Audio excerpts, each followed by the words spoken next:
Hi, this is Scott, and this is commentary for episode 150 of Scott the Woz. It's a bargain bin Christmas. This was the season 3 finale, and this is probably the episode at this moment that I'm the most proud of. Because like I feel like anybody who makes stuff, kind of like even like your favorite things that you've ever made, you probably always have like little problems with it, something where you're like, oh, I could have done this a little better, I could have done that a little better. This is one where I don't really think that there's nothing I would have really changed about it. I love pretty much everything about this episode. I think it's like one of my favorites quality wise, because everything is so good, and I love like looking back at this episode and thinking like, man, this came out so damn well. I love how this episode turned out, especially the opening. The opening is one of my favorite things I've ever done in terms of like editing and coordination. Of course, a lot of other people worked on this. We had like music done by Nick. We had all these different animators kind of come together, and we had James narrating it, and just kind of like all combined. I just felt like it was just like one of my favorite things I've ever done. And the animation was a lot to coordinate, but I think like the storybook opening, having that book open up and having that Christmassy background, that Christmassy backdrop was was a lot to do. It just having a book open up like that, without using your hands. I had to use a piece of thread, and I had to move it slowly to try and open up the book to have it like open, make it look like it's opening up by itself. Just doing that was was really like annoying, because that book, like, it would never open up properly. Whenever you'd open it up, something would go wrong. Either the camera would autofocus, of course, or like pages would stick together, or the way the cover would like flop down didn't look good. So that took a while. That took a couple dozen tries, and afterwards, when you edit it, just trying to like mask out the thread, get rid of the thread in the shots. That was also kind of tricky, because you kind of had to balance it where you could get rid of the thread, but it also wouldn't interfere with like shadows in the shot or anything like that. And the final product, I think, looks pretty flawless. I'm very happy with how that turned out. It looks so good, and I like how I had to buy a book with the Scott the Woz logo and nothing else on it. And I am sure the company that produces books like that were scratching their head on that one. But the animation was brilliant in that scene. I'm so happy with how that turned out. Of course, working with just one animator is a lot of work. Not only like obviously on my end, but like it's definitely a lot of work for the animator, because animation is a really time consuming and really tough thing to do and get right. On my end, I have to kind of coordinate like an animatic and just kind of show them exactly what I want. And thankfully, this was pretty simple overall, just from animator to animator, basically, because those were very quick animations, like 3-second animations, the average. So it wasn't that big of a deal for like singular animators. However, when you're kind of combining these all and you're coordinating it with everybody, it was a lot to do. It was something where just having all these messages come around, and having to communicate with everybody, it was a lot to manage. Of course, I'm sorry if it came off like I said, like, oh yeah, these animations were simple for those animators to do. They definitely were not, but like just based on the time, the time frame of each of those animations being around 3 seconds each, definitely were a lot simpler for them to do, and the fact that there were no backgrounds. They honestly, most of the animators got me their animations fairly quickly after I asked them to do them for me. But it was definitely a lot to coordinate, and it was a lot to kind of manage at once. And of course, we also had James narrating, which weirdly, like, he wasn't the first choice, which is weird. My first choice was Vince Young. I wanted Vince Young to narrate the entire video in rhyme. But the problem with that was I got Vince Young through Cameo, which is a website where a lot of celebrities who aren't really doing a lot right now kind of get a Cameo account where you can pay them money, and you can send a request for them to be like, hey, can you wish my sister happy birthday? And they'll do it for you. Or you can just ask them to do something weird, and they might do it for you. Of course, they could decline it. They could say, I'm not going to do that if you ask them to, like, rob a bank or something, but most of the time they'll usually do what you ask them to, and if they don't do a good job at it, you can probably leave them like a bad review or something. And Vince Young cost $150. I sent him one just as a test drive. I was just like, hey Vince, would you mind if I sent you a Cameo request and you send me something back for me to use on my YouTube channel? And he said yes. He was like, hey, yeah, no problem. He was really cool with that kind of stuff. He did get me back the stuff I asked him to, I needed from him a bit late, which was unfortunate, but, you know, he was very accommodating other than that.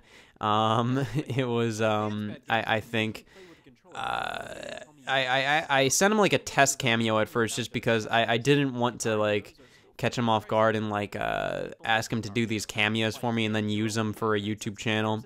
And he wouldn't know that, you know. I wanted to make sure he was cool with it, and he was.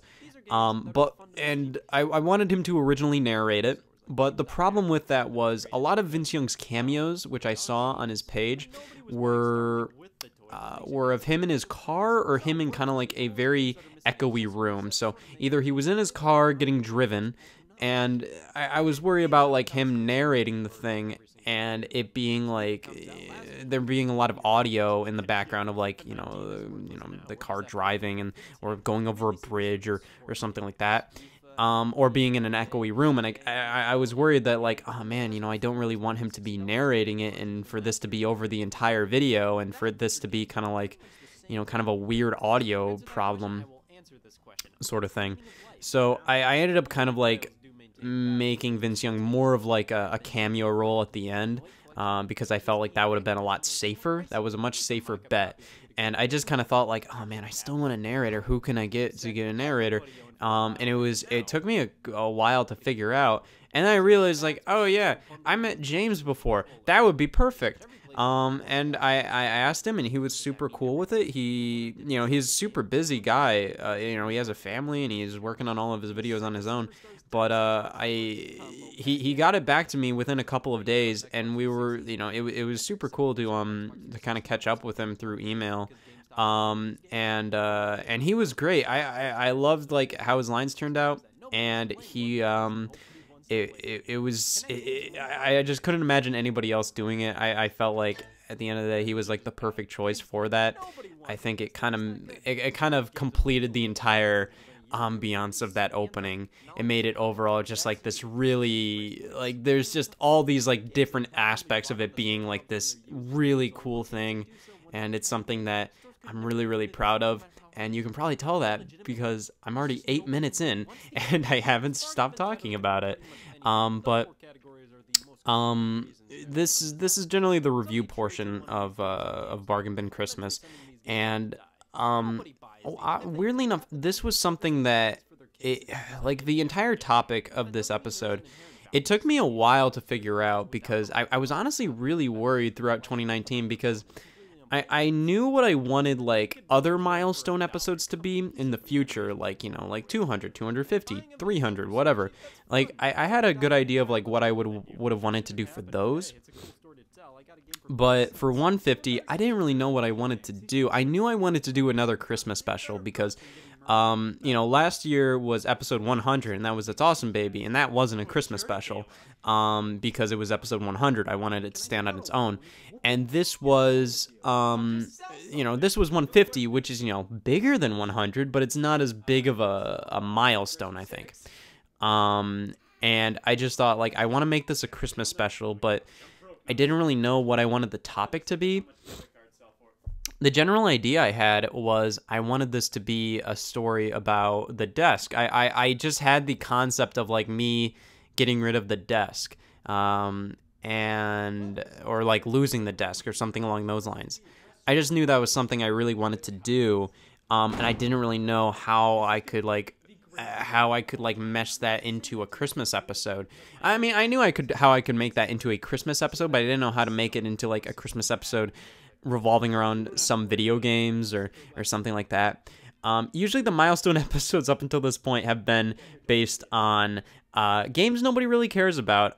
50 was A Very Mad Annoying Christmas, and 100 was Dick Vitale's Awesome Baby College Hoops. And 150, I thought, oh, like, I remember one day in August, it was in August when I figured it out, because I kept on trying to figure out, like, what the hell do I think, like, what the hell do I want this episode to be? And by then, I finally figured it out, and like I think I was doing dishes, and I just thought about it like, oh yeah, like the dollar bin games, like sports games or Skylanders or like Disney Infinity and Guitar Heroes and all these games that are worthless right now, like dollar bin games, like clearance titles, like bargain bin games. And I was so happy by August that I figured it out. I was so happy that I figured it out. And I knew like how I could kind of incorporate the desk in that. So I kind of discovered the outline by then. And I remember I knew what I wanted out of it, but I needed to still figure out kind of like the outline.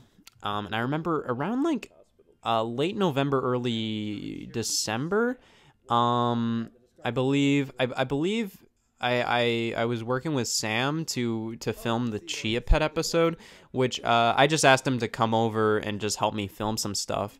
And then afterwards, you know, we went out to go grab something to eat, and I just brought like a notepad, and I was just like, yeah, can I just bounce some ideas around just to kind of figure out the general outline of this story. And generally, like, so around early December, I definitely did kind of like figure out a general outline for how the story was gonna go, and then around like 2 weeks before is when like I fully like wrote it and fully like finished writing the general plot. Which writing this was a much more it was a much more linear experience, because a lot of these bigger episodes I kind of write out of order sometimes. There's like even like Chibi Robo Ziplash, just because based on like everybody's schedules with like who I want to film with, sometimes I know for a fact I have to write certain scenes before others, because you know I need to get these scenes done, because those are the scenes we need to film. Because with Chibi Robo, there was like the scene in the sewer or the lake, and the only time people could really film that was like on a Wednesday, and I didn't have a lot of the script written by then, so I had to get like the entire sewer scene figured out before I finished the entire rest of the script. So I basically had to write the ending before I had anything else written. And then here we have the song. I knew I wanted to incorporate a song, and Garrett messaged me, like, it was probably like in 2018 originally, where he was just like, hey man, you know, I like your stuff, you know, if you ever want to do anything, you know, let me know. And I always wanted to work with him on something, and I felt like this was like the perfect opportunity to do so. Around September, I contacted him, just asking him like, hey, you know, like I'm interested in writing like a song for a Christmas special. So we started work on that initially, and it just kept on getting pushed because I could not figure out what, like, it is so hard for me to write lyrics. I have no idea how to write any music. And Garrett wrote the song first. He wrote the, he created the music first, and then I would have to go in and try to write lyrics to the stuff that he wrote.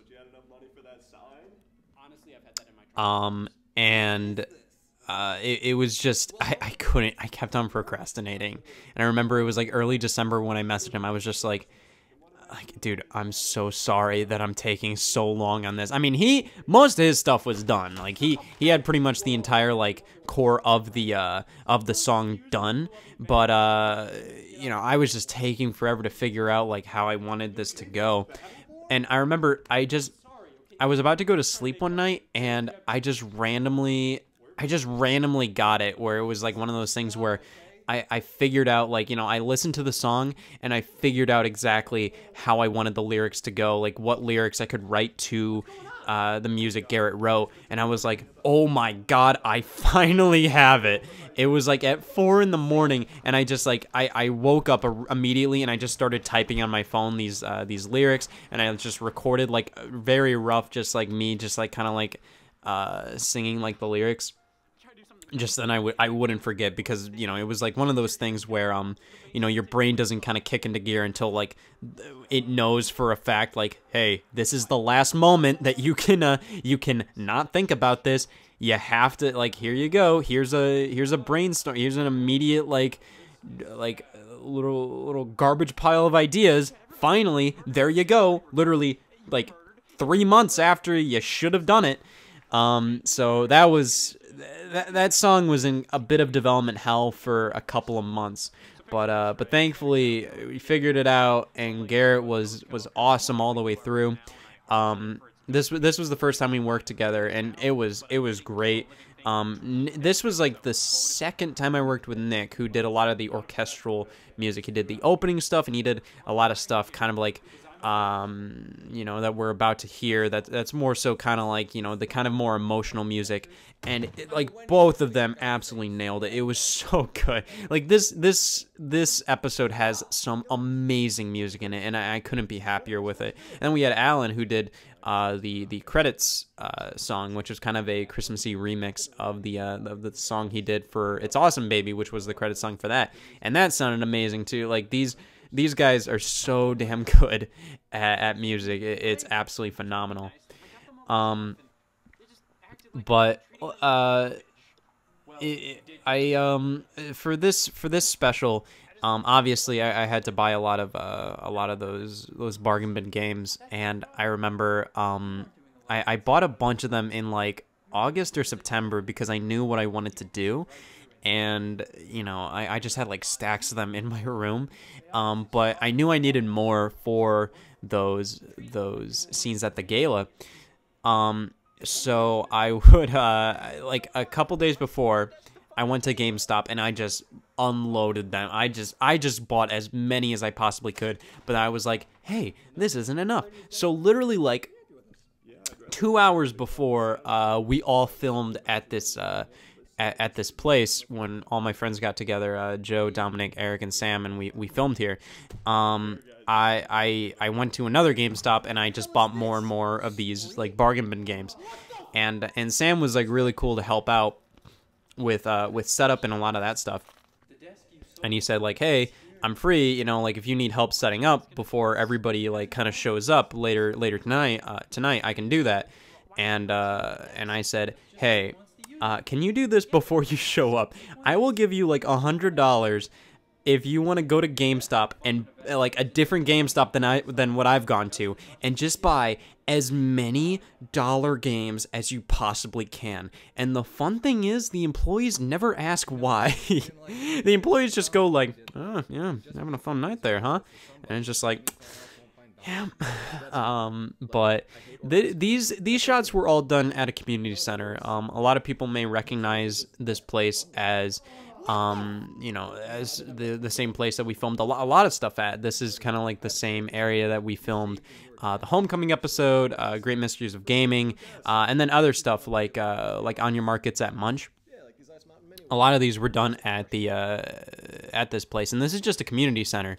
The thing is, like, a lot of areas have community centers that you can just rent out for whatever, like weddings or just events or just meetings or whatever, and they never ask anything. Like, they got mad once. It was after the On Your Markets at Munch filming, because we didn't know how to properly clean up. We thought we cleaned up perfectly fine, but this community center, you know, they want things specifically in specific places. Like, you know, they want the tables and chairs back exactly where they want them. And we didn't realize that at first. And I apologize back in like 2017 when we did that. But ever since then, after all of this, they've never asked anything and they've never like complained. So I think we're good. I think how much I've done stuff with them over the past like couple years, I'm pretty sure I've kept them in business, so that's super fun.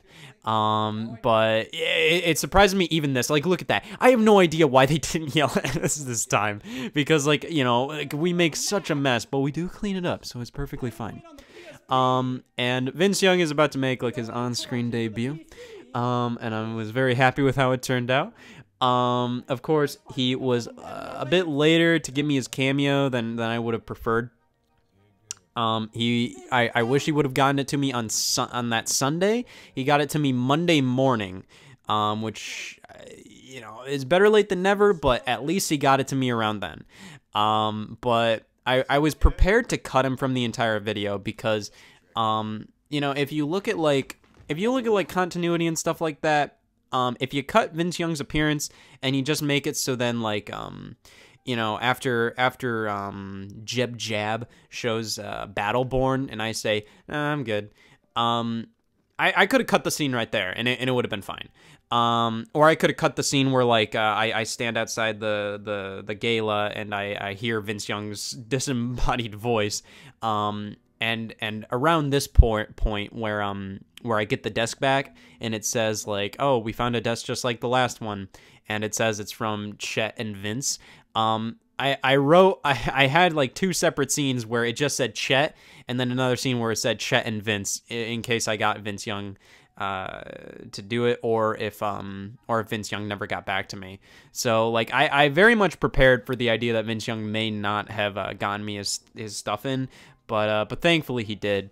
And I think it made the video all that much better. But I was prepared to cut him entirely from the video if he never got my stuff in, because that's the thing. I didn't want to rely too much on him just in case he never got back to me. But overall, and like there's so much I didn't talk about. You know, like there's like you know, all the just all the bargain bin getting, like the stop motion I had to do, or well, not really stop motion, but it was more so like just putting everything before the review started, where it was just all the games kind of popped in existence and they were stacking on top of each other. That was that was a fun thing to work on. But yeah, I adore how this episode turned out. Of course, that scene where like the desk was missing a leg, technically speaking, that doesn't make any sense because like the desk is at an angle. Like it's almost like it's at an angle as if the leg it's leaning on is missing, but you see the leg that's appearing up, like that's up front is the leg that's missing. So it's kind of like, okay, you know, like that doesn't make any sense, but it's just like, doesn't matter. If that's the only flaw I have with this episode, this is a pretty fun episode. So yeah, this is I'm so happy with how this all turned out. I feel like it was a really great way to end the year. I really loved season 3, but season 3 was there was a lot of stuff going on near the end of the year that was just really like kind of like piling up for me. Like I had school to work with, and I had like a lot of like stuff going on personally, you know, not like bad stuff, but it was just a lot of stuff that to just deal with. And I felt like some episodes weren't as good as I could have made them, you know, like they weren't bad, you know, stuff like demo discs and canceled game consoles. I'm sure if I rewatch them, I'll be like, those were fine, but you know, like at the time I was just like, I could have made those a little better. But this, and on top of like Great Mysteries of Gaming, really made me proud to be making this show, and I'm really happy that people are watching it. So, thank you.